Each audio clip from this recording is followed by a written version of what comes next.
दादा वो खाने के पहले का वाकया तो हो गया, अब बाद का भी सुना दें। मैं बाद का बिस्मिल्लाहिर्रहमानिर्रहीम, मैं बाद का भी वाकया सुनाता हूँ। ये खाना देखें, ये सारे बैठे हैं, इनसे पूछें क्या इन्होंने सोचा था कि इधर बैठ के ऐसे खाना खाना है? किसी ने नहीं सोचा होगा नहीं, कभी भी नहीं। कि इधर ऐसे बैठ के ना खाना खाना है। रब का निज़ाम है, जिसका जो रिज़्क है उसने खाना है। एक ट्रक जा रहा था, उस पर गंदम की बोरियां थी, तो एक बोरी गिर जाती है।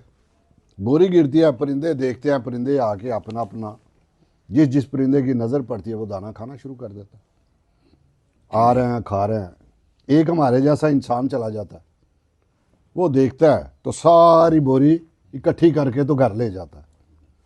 परिंदों ने दूसरे दिन के लिए नहीं लिया परिंदों ने दूसरे दिन के लिए नहीं लिया कि कल क्या करना है, इसके बाद क्या करना है। एक इंसान ही है कि जो सारा कुछ इकट्ठा कर रहा है। हालांकि हमें समझ होनी चाहिए, ये रिज़्क तो ये है ना जो हमें मिल गया, हमें ये समझ होनी चाहिए ना हम कुछ साथ लेके आए और ना साथ ले के जाने की इजाज़त है, तो जमा किस लिए?